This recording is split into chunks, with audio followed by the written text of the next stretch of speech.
Hello बच्चों। आज हम बात करते हैं पेरीमीटर एंड एरिया के बारे में। तो सबसे पहले बात करेंगे हम पेरीमीटर के बारे में। What is perimeter? बच्चों, पेरीमीटर क्या होता है? तो पेरीमीटर की बड़ी सिंपल डेफिनेशन मैं आपको बता देता हूँ। This is the total outline length of any closed figure.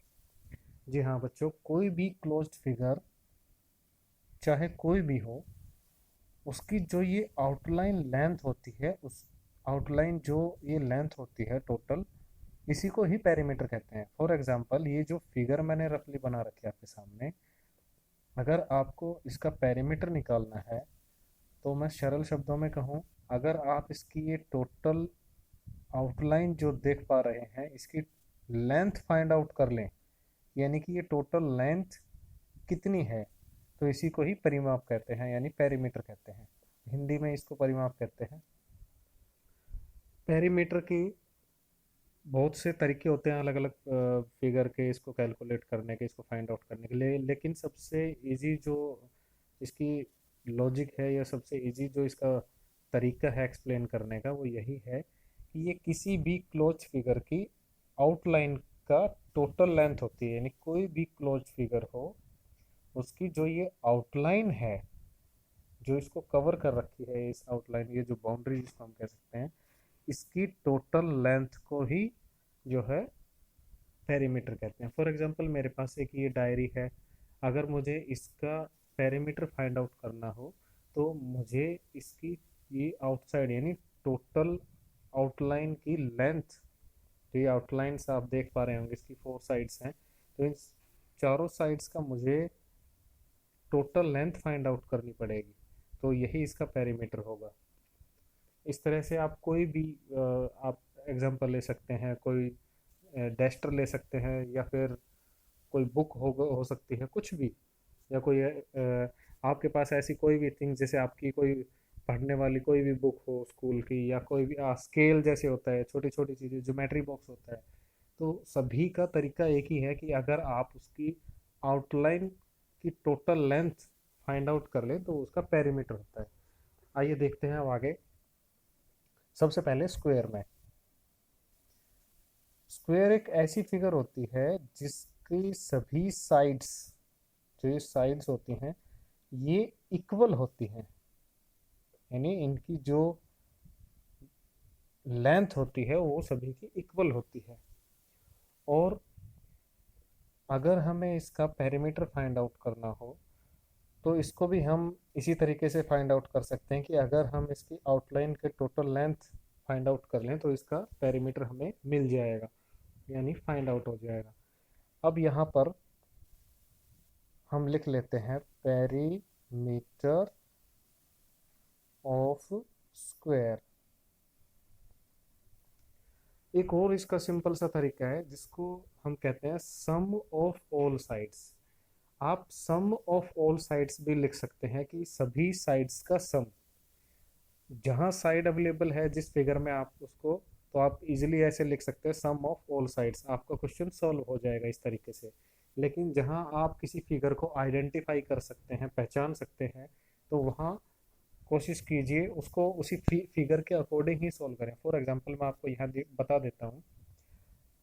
यहाँ सभी साइड्स इक्वल हैं, यानी स्क्वायर की सभी साइड्स इक्वल होती हैं, और मैं इनकी मेजरमेंट ले लेता हूँ। 5 सेंटीमीटर ईच, 5 सेंटीमीटर, 5 सेंटीमीटर। और अब इसका मुझे पेरीमीटर फाइंड आउट करना है, तो आप ये लिख सकते हैं सम ऑफ ऑल साइड्स, सबसे इजी। या फिर आप 4 × साइड। अब ये 4 × साइड ये कैसे बना? जैसे मैंने बताया सम ऑफ ऑल साइड्स, तो सभी साइड्स, आप सभी साइड्स का सम करेंगे। मैं इसका नाम दे देता हूँ ABCD। तो आप देखेंगे, AB first side, BC second side, CD third side, DA fourth side, और सभी साइड्स इक्वल है। यानी side plus side plus side plus side, यानी 4 टाइम्स। और सभी की मेजरमेंट सेम है। तो first, second, third and fourth, तो आप लिख सकते हैं 4 मल्टीप्लाई बाय साइड, यानी 4 साइड हो गई आपकी 4 टाइम्स। अगर आप इसको सम करेंगे तब भी यही आएगा, अगर आप इसको 4 से मल्टीप्लिकेशन करेंगे एक साइड की लेंथ को तब भी आपका आंसर यही आएगा, क्योंकि यहाँ पर सभी साइड को अलग अलग अलग अलग से आपको ऐड करने की आवश्यकता नहीं है। आप इन साइड्स का देखिए 4 टाइम्स है तो आप इसको 4 से मल्टीप्लिकेशन कर दीजिए, मल्टीप्लाई बाय ईच साइड, यानी 4 से मल्टीप्लिकेशन कर दीजिए आप एक साइड की लेंथ को, और यहाँ आपका फाइंड आउट हो जाएगा आंसर। तो यहाँ आप लिख सकते हैं 4 मल्टीप्लाई बाय 5 यानी 20 सेंटीमीटर। अब यहाँ जो ये यूनिट है सेंटीमीटर, मीटर, किलोमीटर जो भी है, ये यूनिट स्क्वायर नहीं आएगी, अक्सर बच्चे गलती करते हैं। यानी यूनिट स्क्वायर की बात मैं समझाना चाहूँगा यहाँ। यानी यूनिट स्क्वायर जैसे सेंटीमीटर स्क्वायर, सेंटीमीटर स्क्वायर या मीटर स्क्वायर, यानी कहने का मतलब है यूनिट स्क्वायर में हमेशा एरिया में आती है, यूनिट स्क्वायर जब होती है वो एरिया में आती है। पेरीमीटर में हमेशा यूनिट ही रहती है, क्योंकि ये लेंथ फाइंड आउट कर रही है, आउटलाइन की टोटल लेंथ। अब side plus side plus side plus side से आप करके देख लीजिए। 4, माफ करना 5, 5 हमें यहाँ लेना पड़ेगा। 5 5 5 5, 4 टाइम 5 को ऐड करेंगे, 5 प्लस 5 प्लस 5 प्लस 5, तो आप देखेंगे आपका रिजल्ट यहाँ भी आएगा 20 सेंटीमीटर। तो आप ये तरीका अपनाइए, बहुत ही शॉर्ट जो तरीका है, मेथड है, और ये यहीं से ही निकला है। 4 कहाँ से आए अब आप देख सकते हैं, साइड 1 साइड 2 साइड 3 साइड 4, यानी चारों साइड्स का सम, और सभी साइड्स की जो लेंथ है वो सेम है, इसलिए मैंने एक साइड की मल्टीप्लिकेशन कर दी 4 से, क्योंकि यहाँ 4 टाइम्स है। अब आगे बात करते हैं आपका रेक्टेंगल।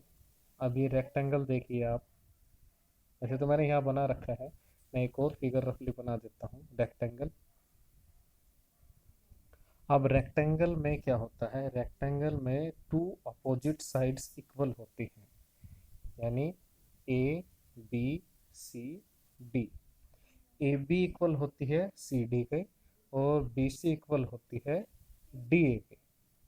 तो आप एक ये चीज़ देखेंगे यहाँ पर कि अगर हमें इसका पेरीमीटर फाइंड आउट करना है तो आप इसको भी इजीली लिख सकते हैं सम of all sides.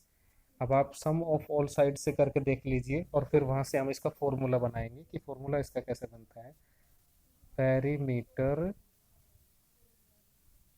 Of rectangle, sum of all sides, देखिए ये लेंथ, ये ब्रेथ, यहाँ 1 टाइम यहाँ लेंथ, सेकेंड टाइम यहाँ लेंथ, यानी 2 टाइम्स लेंथ हो गई, और यहाँ देखिए 1 टाइम यहाँ ब्रेथ, और सेकेंड टाइम यहाँ breadth, 2 times length and 2 times breadth. तो यहाँ लेंथ जिसको कहें हम ए बी, और यहाँ डी सी भी लेंथ है, आप लिख सकते हैं लेंथ प्लस लेंथ। आप चाहें तो इसका नाम भी लिख सकते हैं, नाम जैसे मैंने दिया A B plus D C, यहाँ मैं ऊपर लिख देता हूँ A B plus D C plus breadth plus breadth. अब ब्रेथ देखिए B C plus D A. आप चाहें तो ये तरीका लिख सकते हैं, और चाहें तो ये भी लिख सकते हैं जहाँ अगर नाम है तो, लेकिन अब हमें इसका फॉर्मूला बनाना है, कैसे बनाएंगे अब देखिए। 2 लेंथ यानी 2 टाइम्स लेंथ हो गई, twice of length plus twice of breadth, 2 times यहाँ मेरी ब्रेथ हो गई। अब देखेंगे आप 2 टाइम्स लेंथ और 2 टाइम्स ही आपके यहाँ ब्रेथ है, तो आप 2 को कॉमन ले लीजिए, बाहर ले लीजिए, आपने इसको कॉमन ले लिया, और ब्रैकेट में लेंथ प्लस ब्रेथ बचेगा, लेंथ प्लस ब्रेथ। अब ये 2 जो है ये मल्टीप्लाई है लेंथ और ब्रेथ दोनों के साथ, अगर आप इसको मल्टीप्लाई करेंगे तो वापस आपका यही आंसर आ जाएगा जो आप यहाँ देख पा रहे हैं, twice of length plus twice of breadth. तो ये पेरीमीटर फाइंड आउट करने का तरीका होता है किसी भी रेक्टेंगल का।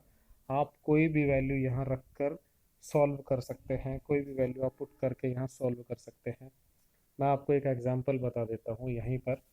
मान लीजिए आपकी लेंथ है यहाँ 10 और ब्रेथ है 5, तो यहाँ भी 10 यहाँ भी 5, और ये सेंटीमीटर में यूनिट मान लेते हैं हम, इस सेंटीमीटर। अब आप इस फॉर्मूले में रखिए perimeter of rectangle.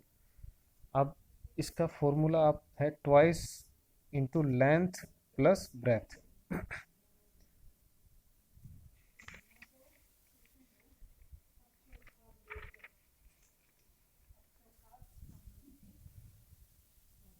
Twice into length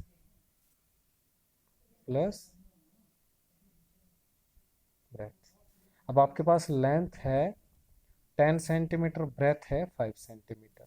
अब आप इसको सोल्व कर सकते हैं।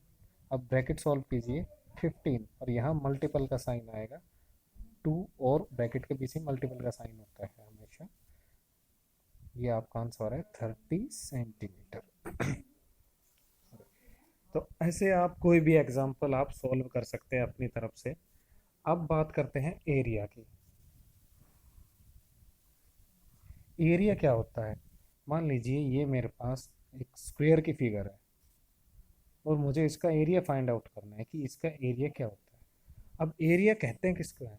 अब आप देख पा रहे होंगे ये जो इंटरनल सरफेस है जिसको मैं शेड कर रहा हूँ, यही इसका एरिया होता है। जो आप ये सरफेस देख पा रहे हैं जिसको मैंने डार्क कर दिया, और यही इसी का एरिया होता है। और ये 2 डायमेंशन में फाइंड होता है, क्योंकि ये जो सरफेस है आप देख पा रहे होंगे एक तरफ इधर साइड है, दूसरी तरफ इधर, 2 डायमेंशन, जिसके कारण हमें इसको सॉल्व करने के बाद इसकी जो यूनिट आती है वो स्क्वायर में आती है। जैसे मैंने आपको यहाँ बताया था कि जो ये सेंटीमीटर स्क्वायर, यानी स्क्वायर जो यहाँ क्यों लगाते हैं वो इसी कारण लगाते हैं, 2 डायमेंशन के कारण।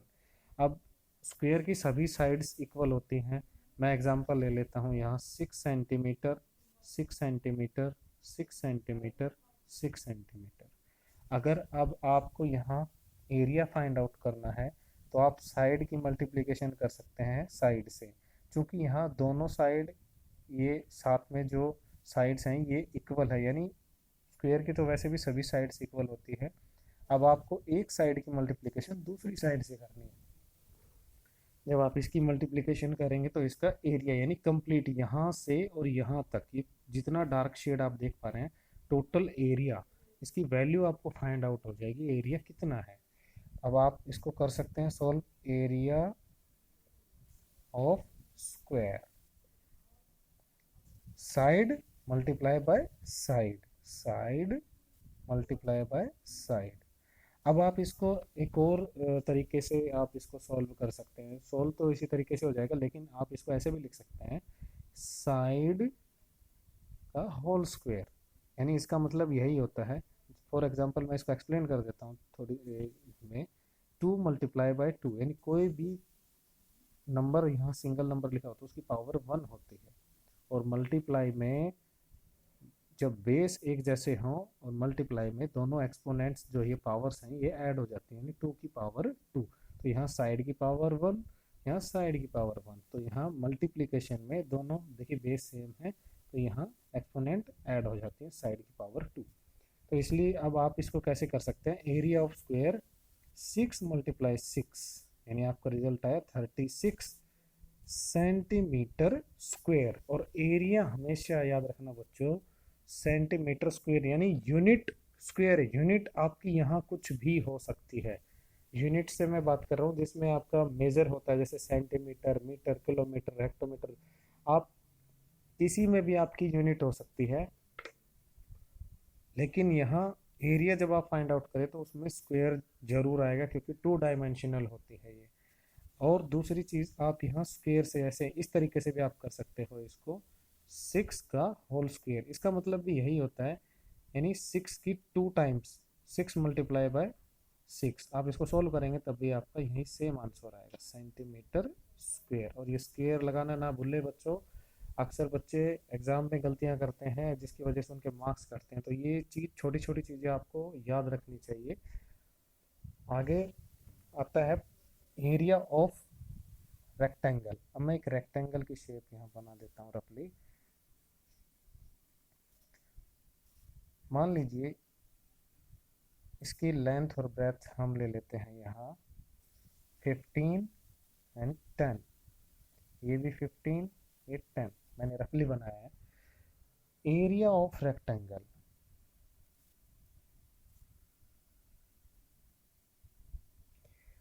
एरिया ऑफ रेक्टेंगल, अब जैसे मैंने इसमें बताया था एरिया ऑफ स्क्वायर में साइड इनटू साइड, इसमें भी वही side multiply by side.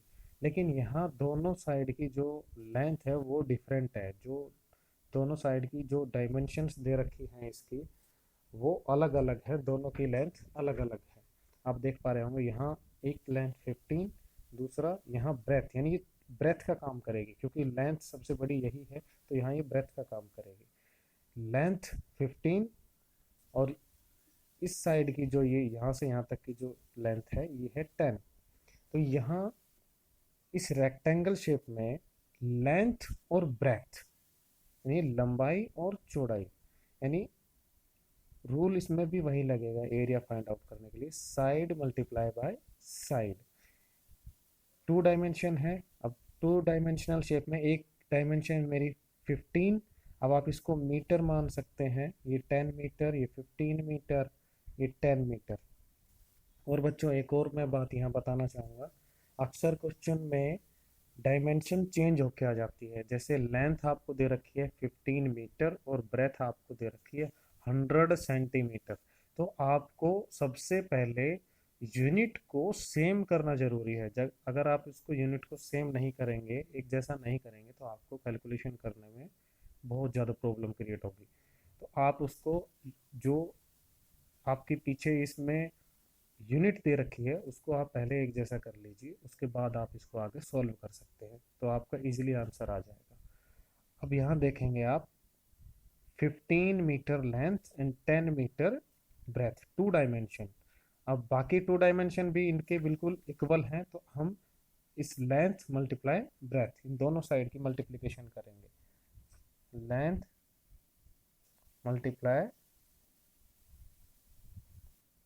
Breath, अब आप इसको सॉल्व कर सकते हैं। 15 मल्टीप्लाई बाय 10 यानी कि 115 मीटर स्क्वायर। बच्चों इस बात पे मैं बार बार जोर दे रहा हूँ, आप प्लीज़ इस बात को ध्यान से समझें, क्योंकि मैंने देखा है, अक्सर मैं देखता भी हूँ, इसमें बच्चे बहुत ज़्यादा मिस्टेक्स करते हैं पेरीमीटर में और एरिया में। पेरीमीटर हमेशा यूनिट में आता है और एरिया हमेशा ऑलवेज यूनिट स्क्वायर में आता है। ये बात हमेशा याद रखें बच्चों, इसमें बच्चों के बहुत मार्क्स कटते हैं, बहुत गलतियाँ होती हैं। आई होप बच्चों आपको ये समझ में आ गया होगा। अगर आपको फिर भी कोई डाउट हो तो आप प्लीज़ मेरे को कमेंट कर सकते हैं, मैं उसको सॉल्व करने की कोशिश करूँगा उस प्रॉब्लम को। Thank you.